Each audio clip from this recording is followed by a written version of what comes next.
how are people doing today? Pretty good. I've just been disinfecting, cleaning, scraping tape off the walls and all the bathroom stalls in HWAC. Oh, that sounds so fun. Yeah.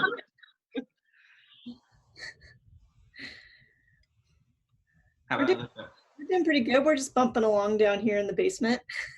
Yeah, very cool. Did you all feel, when you say bumping along, did you all feel the last 3 aftershocks? Yep.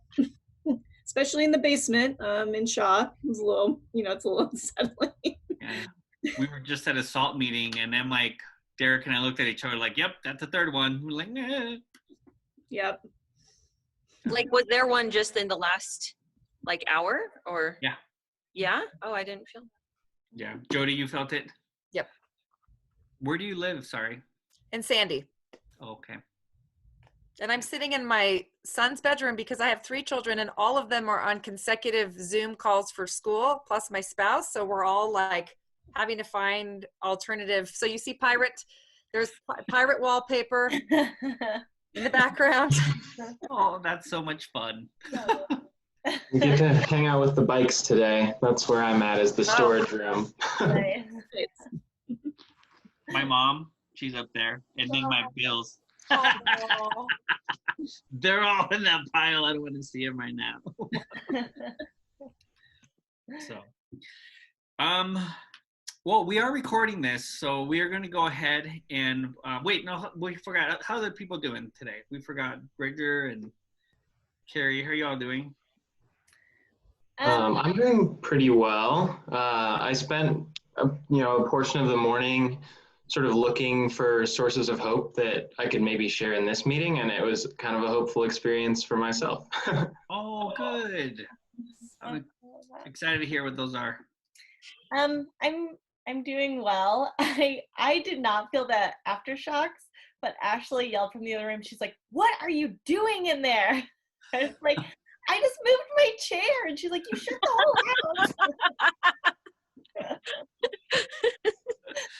So, you all should have a TV show of like being quarantined together, between the shopping in your kitchen and the not working in the same room anymore. I think it's adorable. I think it would be entertaining. Very cool. Thank you all for checking in. As we said, this call is being recorded, and so we have it's our first virtual event. We have a series of questions, and we see you as individuals on the Westminster campus that have some expertise and some knowledge that you can share with our community. And so I'll just say I'm Dan. I use pronouns he, him, and his. I'm the director of the Student Diversity Inclusion Center and also the assistant dean of students at Westminster College. Thinking we're getting recorded, so this should be all probably established so that people, when they tune in. So when we're going to ask some questions, and then we'll just go around. When we get to you, tell us a little bit more about your background and your credentials that can kind of, help people identify what you do on campus. But we wanted to start with what does it mean to essentially check in and to go a little bit deeper when people are having all of these online conversations. And one of the reasons why we wanted to start here is this is a whole new modality as to how to engage, right? And so we want to invite people to both see what checking in with people might look like that goes beyond the, I'm fine, things are well. Like, we're so already programmed and wired to withhold so much information that we want to say that it is okay to ask more questions. Like, what does that mean, right? Like, so what does it mean for you, Jody, to have your 3 kids and zooming in and having to go to the pirate room, which sounds really fun, to do to participate in this Zoom? So, just modeling some of that. And I think we organically went into it a little bit more. I saw some head shaking when we were talking about how we're already wired of being like, I'm fine, everything's good. Do you all want to chime in on that part? Yeah, I guess something that I've been thinking about in this world of digital conferencing is that that type of checking in where you are asking follow-up questions feels more important, because some of the things that you might be able to sort of intuitively understand about the way people are feeling is harder to do when they're so far away. That sort of like natural empathy doesn't come quite as quickly. And so being able to really understand where people are at, I think is really helpful. Dan, I hear about this all the time now. I'm a therapist, obviously. So some of the things that people have shared with me that have helped them with this very conundrum, one, like actually zooming in and seeing people's houses. Like I don't usually get to see people's homes. And even what we just did, like, oh my gosh, you're in the pirate room, and Dan, show me this picture of your mom that's in the corner. Like even clients have been, I'm like, oh, where are you at in your house? And they tell me, and then they start telling me these anecdotes, and like it helps like for me to connect with them. And I had another person share with me how she definitely struggles with this, like every meeting feels agenda'd. And she was Zooming with a friend who just shared a story with her about something that happened to him during the day. So I think even showing up and saying like, hey, like what have you been up to this morning? Like, can I share with you this experience I had just now? And even though they feel small or they don't feel like there's no, there aren't like certain experiences that like matter more or matter less right now. Like just sharing your lives and what you're doing. We're still doing a lot and fun and joyful things in our lives. And those are great to hear. I've been really appreciative of hearing that from other people. Thank you. I noticed that going deeper. First, I'm KARI Lindsay. I'm the Assistant Director of the Student Diversity and Inclusion Center, pronouns she, her, hers. And Dan and I work really closely with a lot of student employees, as I'm sure a lot of you do. And I was on a phone call with one of them. We were going over programming, and she asked me, hey, how are you? And I was like, yeah, I'm great, because that was the automatic response. And then I didn't think about it. I was like, actually, student employee, I'm not great. And, here's what I'm actually going through. And I think that like honest conversation allowed her to also share in that. And then also she was like, I need to have these conversations with my own programs, because this is how we're all feeling, that we have to say like, yeah, I'm doing great, even though we're under really weird circumstances. And for me, I don't really know how to feel because I've never been through this before. So then if that like honest sharing between, supervisor and employee was a really interesting dynamic for me, because I also felt like, oh, I should keep it together for her. But then actually having the honest conversation in that moment was more important, I felt, for our working relationship. Yeah. So a question that we wanted to first bring up. So a lot of us have been hearing social distancing, and social distancing has been like, I think the Western vocabulary for 2020 is definitely going to be probably COVID-19 or social distancing. But we wanted to start with what does that mean for you all, not only just as you as a person, but also giving your profession. How are you interpreting or how are you defining social distancing? Well, this is Jody KATZ, and I'm the Director of Disability Services and Certified and Licensed Disability Counselor. And this has been probably the most difficult experience for me in 20 years because of doing this work, because everything I do is about connecting with people individually. And so when I'm in this space where I'm now having to be in a video conference, and I feel very disconnected to students, and sometimes for some students with disabilities, online is more accessible and they're thrilled.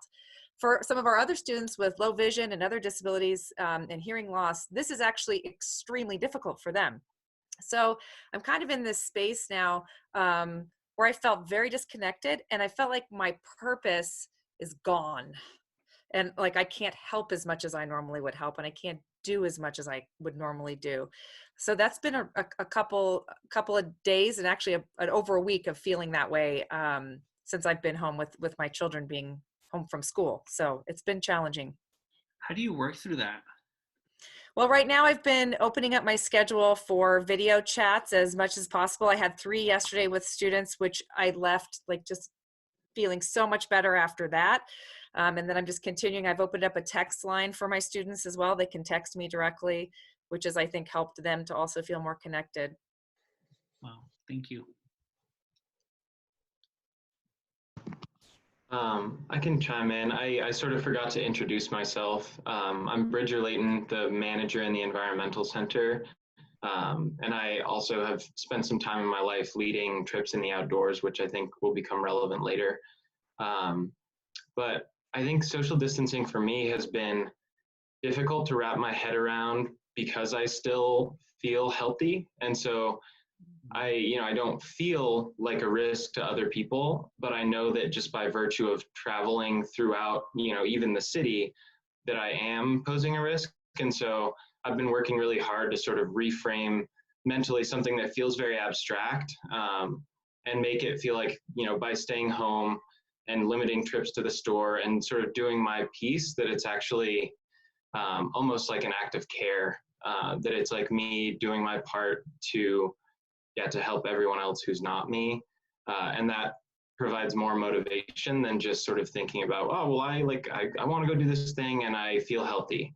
But knowing that that's not what it's about. It's about this sort of collective well-being. I'll chime in too. I didn't introduce myself either. I'm ERIN GIBSON. I'm the director of the Westminster Counseling Center, licensed clinical social worker. I just take issue with the term social distancing. I wish we had never created that term to describe what's happening, because it doesn't accurately reflect, I think, what we want to be able to do. We talked about this in a Instagram story that we did for Westminster last week. This is physical distancing. It's not social distancing. And of course, we see a lot of students who inherently already felt isolated and socially distanced from their peers to begin with. So when they're hearing like, now you need to practice that, even though intellectually we know like really what we're saying is physical distancing, every time I hear social distancing, I just notice within myself like this dilemma that like, no, I want to be close to my community and I want to be supportive, and I don't want people to feel socially isolated. I want them to be practicing safety in their community. But I've just tried to really impress that, like, no, this is not social distancing in the way that we've been taught to think of it in this current situation. So I've just been having to reframe that, work with clients and students about how to reframe that. And that's been helpful. They're like, oh, okay, there's ways to engage while doing this part of community responsibility that I have. That's such a good point, yeah.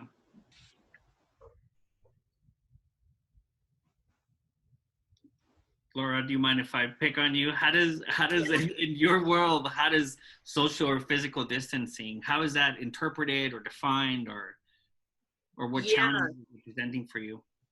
So hello, my name's Laura Iverson. I use pronouns she, her, hers, and I work in fitness, wellness, and recreation. I've been a personal trainer and a group fitness instructor for about 20 years. I teach yoga. And I'm also a certified mind-body nutrition coach. And so I really am enjoying all the memes that have come out about this, like all the food memes and like what people are eating. But I was like pretty devastated when all the classes had to cancel and when HWAC shut down, because this is like, it's my work and it's also like my social time. And it's also when I get to see my friends. And there were a few days of like, I just did not feel like exercising at all. I lost all motivation, even though I obviously know how to work out on my own. I just didn't feel like it at all. So I'm with ERIN. I definitely go with physical distancing. I also live alone right now. And so, yeah, I don't want to be social distance by myself. But what's really helped me get through that is just setting different little challenges for myself, in terms of just like drinking water or making sure I go outside for a walk every day and like still doing something active. And so I ended up just like kind of setting a little challenge for myself since I didn't have all my classes to teach. I'll jump in next to say, as Dan knows, the SDIC has 6 programs through it, and all of them are based around community. So similar to what Jody was saying, like connection piece. And we are learning with our students how to do it from afar. But echoing what ERIN was saying, we don't want our students to feel isolated. So we're trying to come up with ways of virtual engagement and getting that community virtually. And so all of our programs are running throughout the rest of the semester, and they're doing, I'm just going to plug what they're doing because I think it's so cool. They're doing virtual cooking nights together, and they're trying out virtual movie nights. They have chat boxes open for their programs on like study nights. So if you want to just hop on there and you're studying and you need community, but I'll say it's definitely trial and error. You know, we're learning what works, what kind of doesn't work in a new virtual age, but we're definitely trying to still have that connection. So it's not isolation. Right. So funny, we thought that we were all like an online virtual people, and then we realized, no, you aren't. You're actually that human connection, the closeness, a hug, saying hello, just like smelling, you know, like all your sensories are just, they need to be stimulated. And so we're not really prepped for a virtual life yet. And that's okay, I think. It's okay to recognize that because it emphasizes the importance of our humanity and still wanting to be close to each other. We provided you all, our panelists, with a list of questions. I'm actually going to jump around a little bit in what I was going to ask, because as you all are saying, as we're talking about this, one of the things that's coming up is that we've heard from students on campus of how loneliness and already having felt lonely, this is kind of triggering and bringing some of that up. And so I'm just wondering, how do you all, experts in your field, how do you address the issue of students feeling even more lonely given the current situation, the distancing, right? Having to move back home or having to go home where it's actually maybe not safe. So what are some feedback or tips that you may have for them? I've just been reminding myself that this isn't going to last forever. I mean, and also I try to spin it as like, we're also never going to get an opportunity like this, probably until we retire, to like get so much time on our hands to do all the self-care things that we always say we don't have time to do, or like learn a new instrument or another language. And so I'm just trying to use my time constructively. Mm-hmm.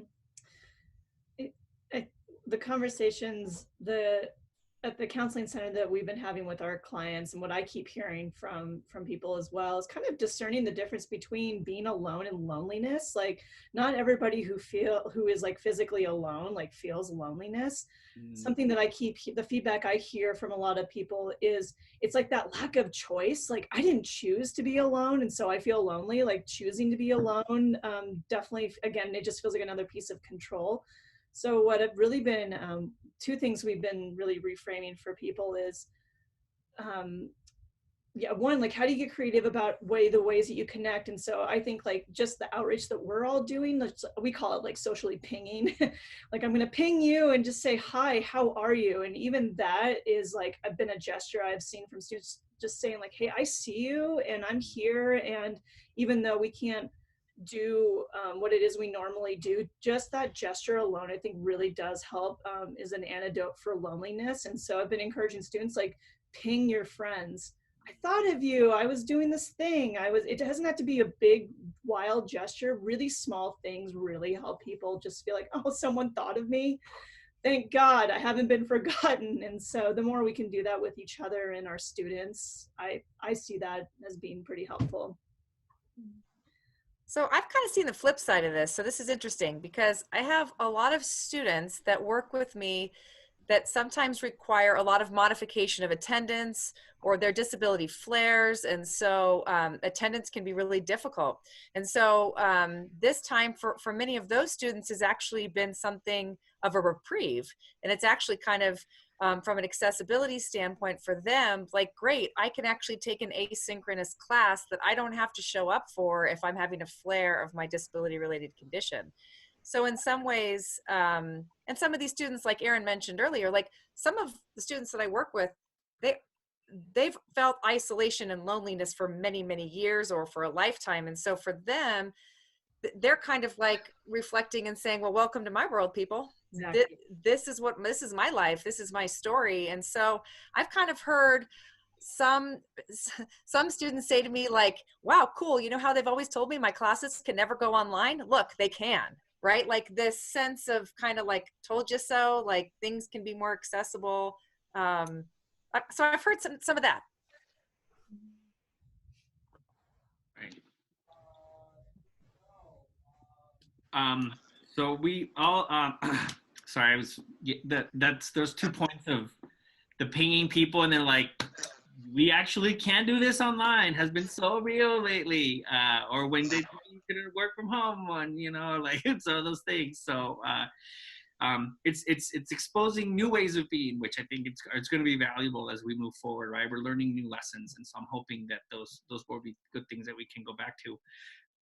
So we invited you all because Kari and I believe that you all have particular expertise around different areas of engagement and wellness. And we're wondering if you can kind of share with the folks who are going to watch this recorded version of this nice event in terms of whether it's physical health, accessibility, or how to think through it during this time. Also like sustainability and mental health and wellness. And so I guess we're going to ask you this, and inclusion, we're going to ask you this maybe in 2 parts, wondering like, what are the challenges that you see in your community, which you've already been mentioning, but also what are some solutions or things to keep in mind or helpful tips for people to take with them? And so, Laura, do you mind if we start with you? Sure. So starting with like things we can do or tips or. So I guess also if you see some barriers that we haven't talked about that you may want to mention that exist, but then also giving us some tips. So. Okay, I think the biggest barrier is making ourselves do things or motivation. That's the word I'm looking for. That for me anyway, there's so many workouts online. There's so many, we know we've all been sent all these resources and we're getting emails of this workout and, you know, things that don't require any equipment. And it's like, oh, that's really great. But now we don't have like our community of people around us and we don't have our classes to motivate us. So it's now we have to just find it within ourselves. Yeah. What would be some tips to work through that? Some tips to work through that. Like I said, I think setting small goals or setting a personal challenge. Like there's the fun 10 push-up challenge going around on Instagram, just something really easy. You can, challenge yourself to drink a half gallon of water every day, or, you know, just something small to get connected. What's your favorite one outside of the gallon of water and then the push-ups? Maybe so that we can challenge our viewers to try this at home and tag the Diversity Center Instagram and let us know you listened.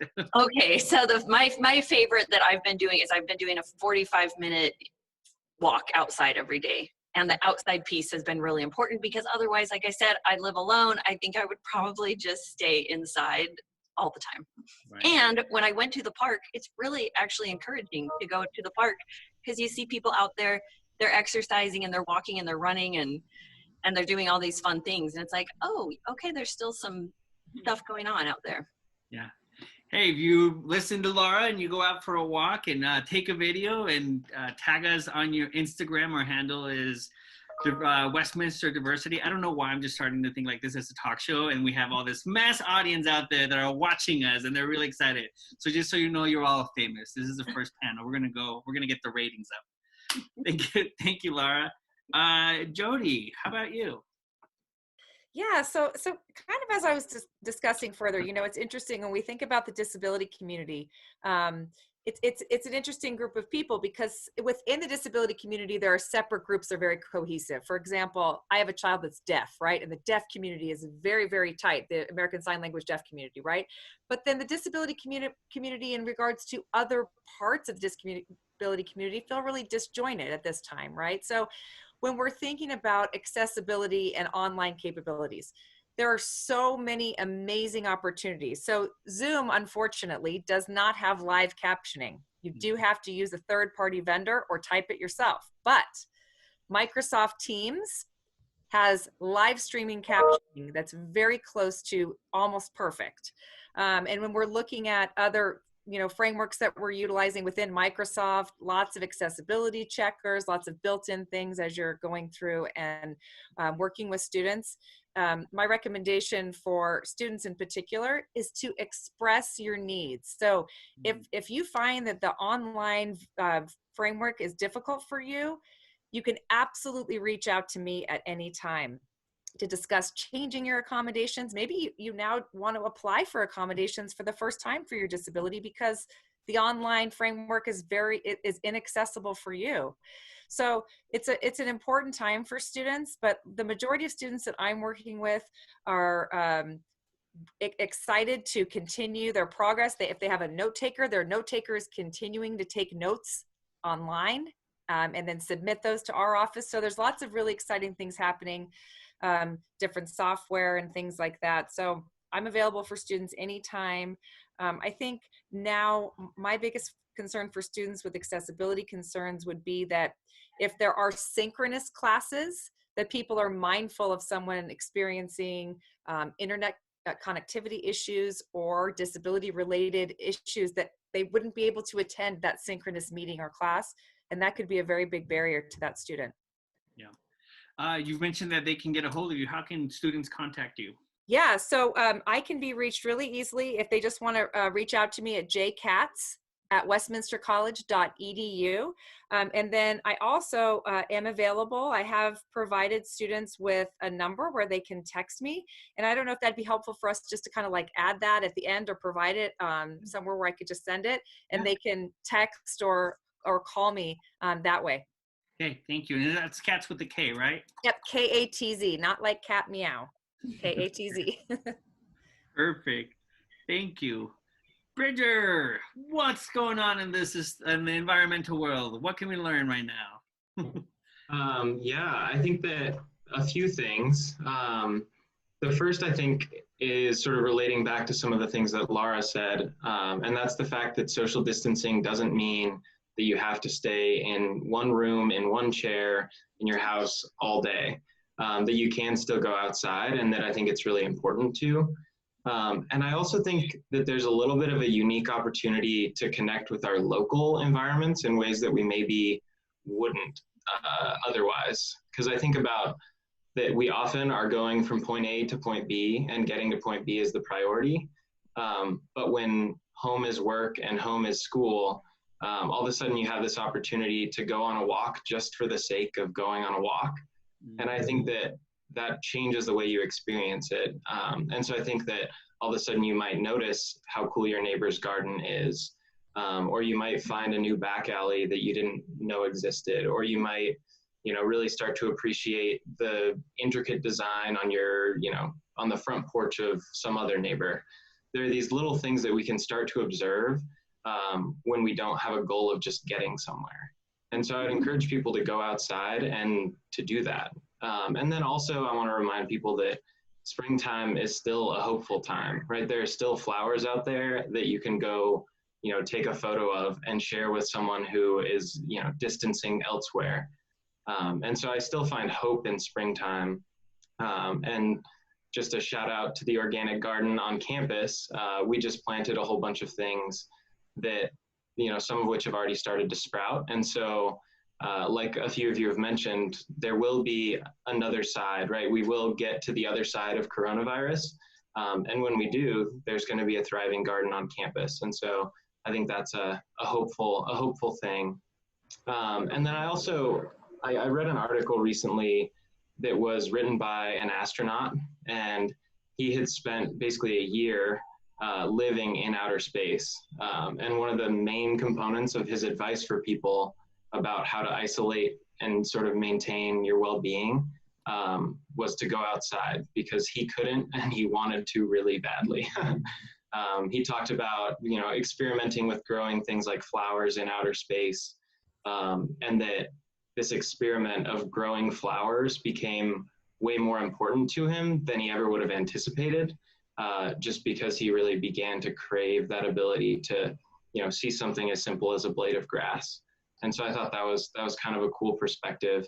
And then he also expressed what I think is somewhat cliche now, but, being out so far that you can see that the earth is just this one tiny little rock, was important for him. And I think we see that with coronavirus, that it makes the Earth feel really small because this sort of invisible thing has traveled essentially into all of our spaces super, super quickly. And so I think it's a really good reminder that the Earth is this physical space that we all interact with, and that thriving on it is a shared project, and it's a global project. And so I actually think there's some nice sense of connectedness there that applies really nicely to other environmental issues. Things like climate change are also shared global challenges.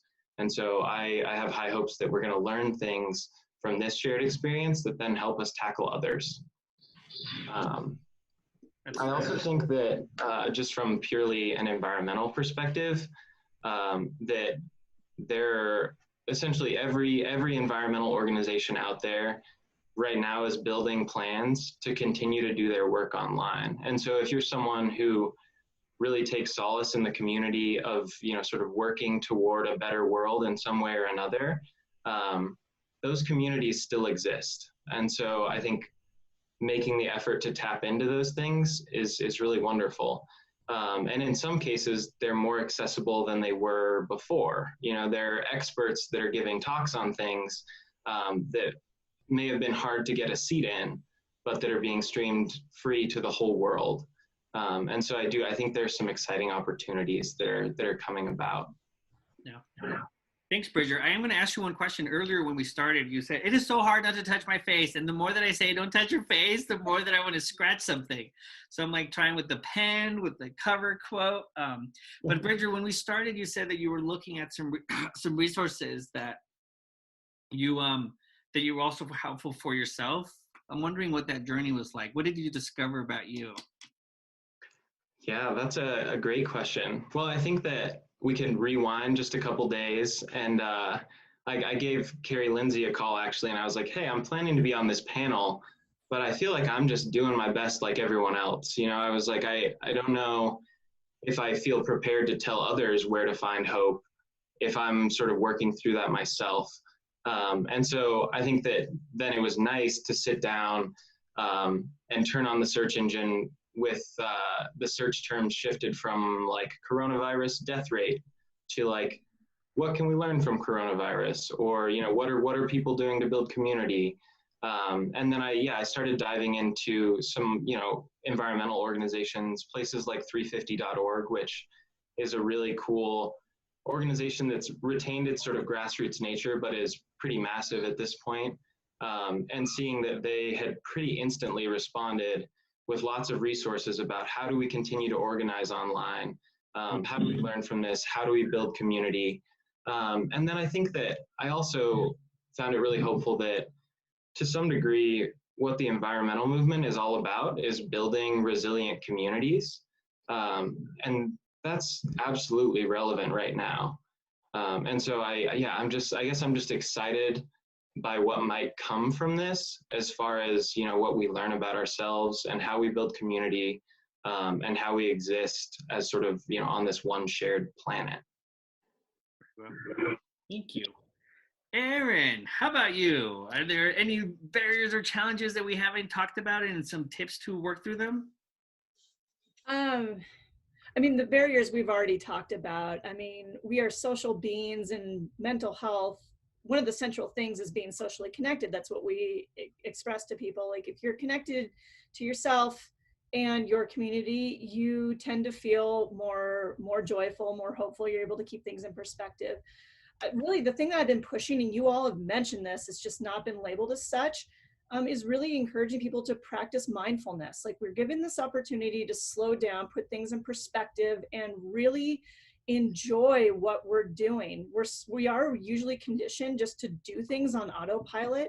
And where I'm finding people expressing to me, and with myself too, the more I'm present when I'm doing something, I'm like, wow, I am really in love with, my garden right now, and being able to make it, cleaning it out and getting it prepped for planting. And the more I'm able to not try to zoom out into the future and anticipate what's going to be happening, or all the things that feel make me feel so anxious, getting back to, oh my gosh, this moment right now, I am really enjoying. I love what I'm doing.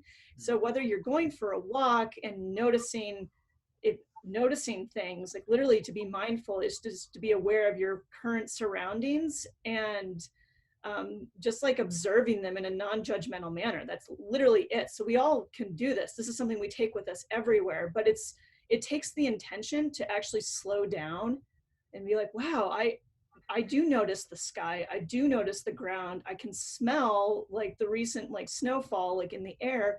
And that is bringing me and connecting me back to this moment that I'm actually really enjoying. So I hear a lot from people now, and I've also had this experience for sure, like everything just feels so bad. It's like, well, that's not the full story.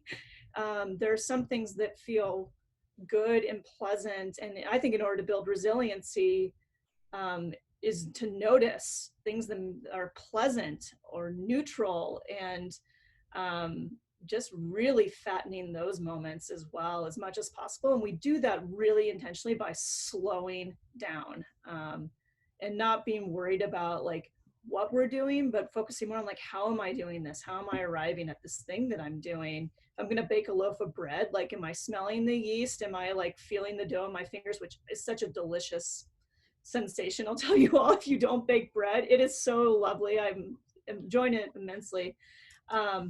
All of those sensory experiences like make like, I can even feel right now in my body, like that makes me feel better. It makes me want to giggle and just like, oh, I'm so excited to go home and bake more bread now. Now I want some warm bread. Yeah, I think gluten has very positive psychoactive properties, truthfully. So Yeah. We are a pro-gluten household. Yeah, I like that. This is a pro-gluten household. That's good. So Dan, can I make a point too about, and Erin, I think it's so crucial to bring out just finding joy in those moments. And I think for some of my students, one suggestion I have, you know, when we're working in these online settings, there's so many backgrounds popping up. You're getting emails, you can, if you, for example, if you're taking a class, you can actually set up, there are browser restrictions so that you can't actually search things on Google. You can set it up so that you don't get alerts.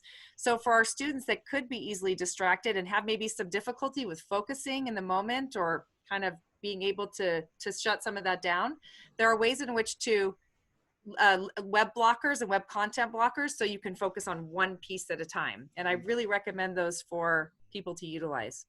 How would they find out? How would they find them? So you can do a simple Google search and just type in web content blocker, and then they'll come up and tell you how to do it based on what service you're on, whether you're on your phone, whether you're on or iPad or laptop or what have you.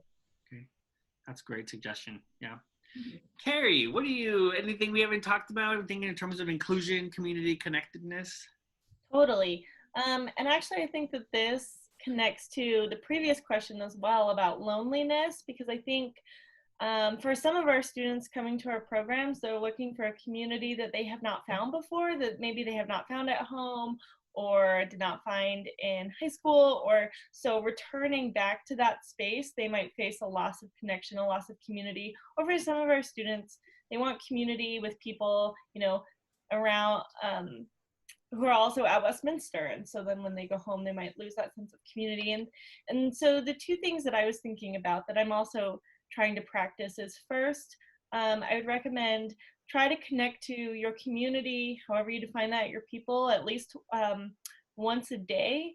And that can be through an Instagram hashtag. I follow a lot of hashtags where it's just like reminders of like, oh, I have this similar shared experience with this person. It makes me feel good. Or it can be, Dan, I'm going to use you because I know you had a really successful Skype hour with friends of just like connecting to that community. It can be that. It can be a phone call, or it can be attending any of the virtual events that our student programs are doing. But just even if it's small, just making that connection once a day. And then I would also recommend at the end of the day, something I'm trying to do is just express gratitude to yourself. I think sometimes we tend to get hung up in this, well, everyone's doing quarantine better than I am, because we compare ourselves like that in so many different ways. Well, everyone is, has this amazing workout regimen and they're reading 10 books a day and they're doing this and they're doing this, and I'm just like sitting on my couch or something, but instead I would try to reframe that, be really kind to yourself, express gratitude, and And I just remind myself every day, I'm doing the best I can in a really weird situation. So those would be my 2 recommendations. Thank you. Can I just say one more thing? Because Carrie, what you just said reminded me that it's also unreasonable for us to not act weird in a weird situation. Like I've been telling this, I'm like, if you think that you're supposed to act normal when things are not normal, like you're actually not even acting accordingly. Like not knowing what to do and freaking out and like not having a plan, that's because that's reflective of the world right now. It's okay. Like, yeah, treat yourself gently. Yeah. Erin, we were in another meeting and you said something that I was practicing. Like my partner, he's not working for 30 days because the company shut down, and they usually get up at 4:30 and go to work, and this time's not like that. I'm like, it's 8 o'clock, you gotta get up. And then I really heard you like, you actually don't have to do anything. What are you gonna get up for? Just get up and sit around at the house? Like, hey, you never get to sleep in. And so slowly walk out of the room. And so I was appreciative of you mentioning that at one of our meetings, because it was a good reminder of these are not normal times. Yes, it's good to keep routine, but also if your mental health and your wellness says, I want to sleep in a little bit. I mean, it was like 8 o'clock. It wasn't like it was 2 p.m. So, like, cut yourself some slack. Cut yourself some slack. So anyway, he got up at 9, just saying. Well, and it helps hearing from someone like Laura, who's like, do 10 push-ups a day, that's fine, just like change our expectations to just like little things that we can do and feel good about. I am going to ask a question, because then we have this, like, so what does wellness look like when we have like mobility or whatnot, when we're saying like the way to stay together is that a way to stay grounded in your wellness is to do 10 push-ups, move around, but sometimes mobility is something that keeps people from doing that. And if that's always the message, what is the other message that we can say when that's an issue? Meditation. Okay. Daily meditation practice, daily reading habit. Yeah. So huge for our mental health. Good. Thank you. I'm glad. I always ask these questions like, oh, what's the big grounding answer? You're like, we've been saying it. Just be with yourself. Be with yourself, and that's great. So thank you. Anything? I think also making food right now is a great way to ground yourself, because it can connect you to other people. It connects you back directly to the ground that the food came out of. And it's something that in the US, we often don't carve out time for. And so, yeah, things like the smell of fresh baked bread, that's something that if you're working from home or school from home, all of a sudden you do have the 6 hours that it takes to, stretch and fold your loaf all day long before you bake this beautiful thing. And so, yeah, it's just another one of those ways that you can move a little slower and reap some benefits. 6 hours? Oh, it could be longer than that, way longer than that. I'm fascinated by the hours, just the process. Yeah, very well. I thank you so much for participating. Is there anything that we haven't said or that you want to share with this vast audience of ours that is going to be watching this recording event that hasn't been mentioned? I just want to say to students that if anyone's listening, how much that I personally care about these students, and I can't wait to see them again.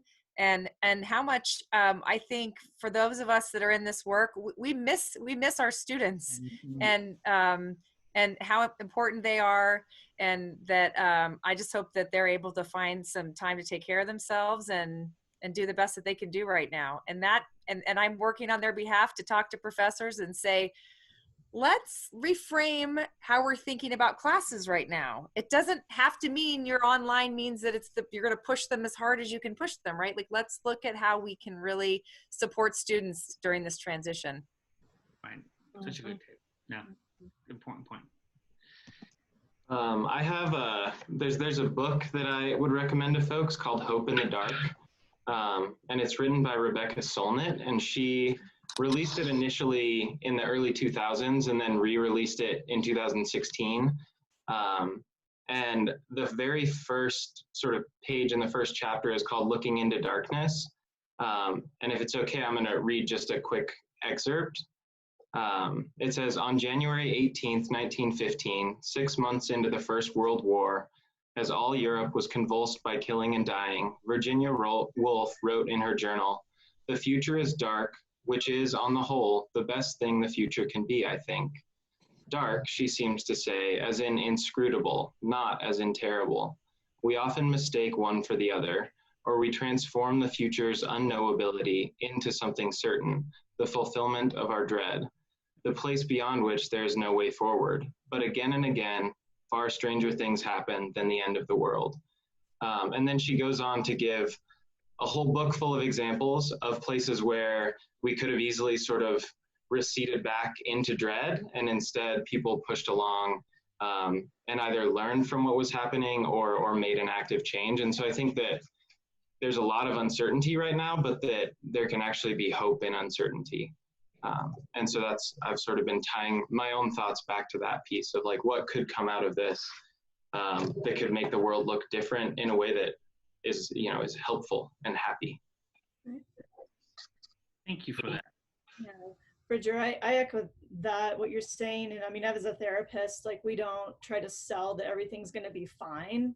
The real message is like, we all within us, within ourselves and as a community, have the power to be resilient through hard things. And it's in resiliency that we do better than just avoiding hard things.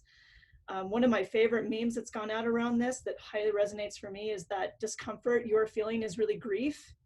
Mm-hmm. And that's so true. And I think I tend to see a lot of things in grief. Like, this is such a big transition point. And usually the scariest thing about grief that people have told me about experiencing it is that they're alone. And that's, I think, another plug to be like, you know what, collectively, we are all grieving. This is a big loss, big transition. It doesn't mean that we're crushed. It means that we really need to band together as a village to take care of each other so that nobody feels like they don't get the right to hurt about this or be sad about it. And they know, like, that someone else is going to take care of them like that. So I really love the book, The Wild Edge of Sorrow by Francis Weller. And the book is fabulous, and he does a ton of rituals in the book around like how to hold grief, not how to ignore it, but just be really gentle about it. And I've found that to be incredibly helpful in many life situations, but I think it's so applicable now because collectively, he does talk about collective grief, that, societies, we grieve, and, we lose connection to our ancestors and to our lands, by choice or not by choice. And I think just being able to collectively hold, this is a grief experience that we're all having.